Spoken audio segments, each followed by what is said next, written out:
All right, so what exactly is going on with Trevor Lawrence? He'll miss this week. Mac Jones will start, but there's some question as to what the injury specifically is to Lawrence because it is not his throwing shoulder. In fact, Lawrence returned to the game after injury last week and ended up finishing the game.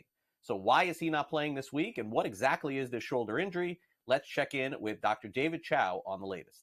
We saw it from the war room. He took a hard shot on the left shoulder in the first half, continued to play. Jacksonville even rallied some. So how come now he's said to be out? First of all, yes, it's his non-throwing shoulder, and he could just throw with his right arm, right shoulder. But you do need your left arm to counterbalance, but also you're going to take hits. So there's a pain tolerance and safety issue. What does he have? He took a hard shot with his arm at his side. He did not dislocate the left shoulder. It's some sort of contusion, possibly hairline fracture. Remember, Deshaun Watson played through a fracture in his throwing shoulder last year for a little bit. Some sort of bony injury is possible here. The bottom line is he probably will have a hard time taking contact. And maybe there's part of this where Jacksonville is just shutting him down with the possibility of surgery and also essentially a lost season to get the better draft pick. Lots more to come, lots more details. It is a real shoulder injury. And right now, we don't know if Lawrence will play in 2 weeks. That's really the question.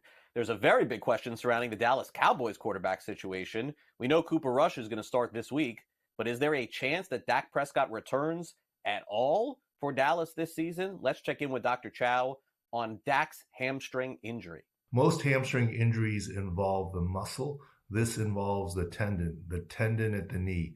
It's more of an avulsion injury. Do not be surprised if he ends up with surgery. Now, the good news with surgery, it would be to resect the area of the tendon to allow for better healing. Remember, tendons don't have the same blood flow as muscle.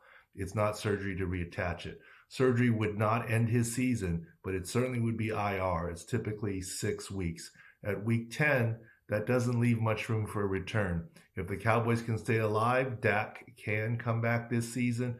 But at this point, IR seems destiny for him, and it will be more than 4 games missed. Go to SICScore.com for all the latest. And as of right now, the Cowboys yet to place him on IR, so maybe that will happen over the weekend.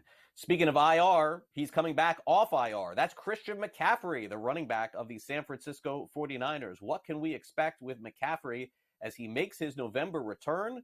Let's find out from Dr. Chow. It's November, and we always said his return from bilateral Achilles tendonitis wouldn't be until November. It is time.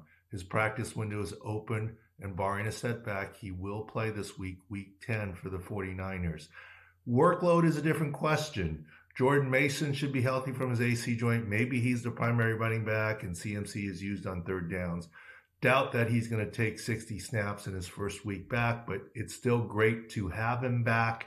Finally, for all the fantasy owners, go to SICScore.com for all the latest.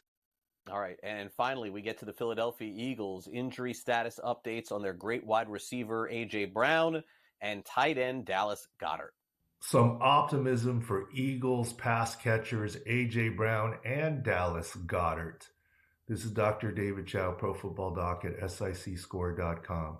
From the war room, video, A.J. Brown's knee injury did not look severe. Video from practice yesterday, he was moving pretty well.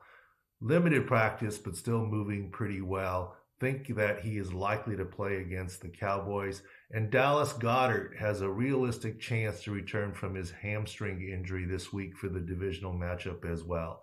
Some good news on the horizon for the Eagles. Go to SICScore.com for the latest.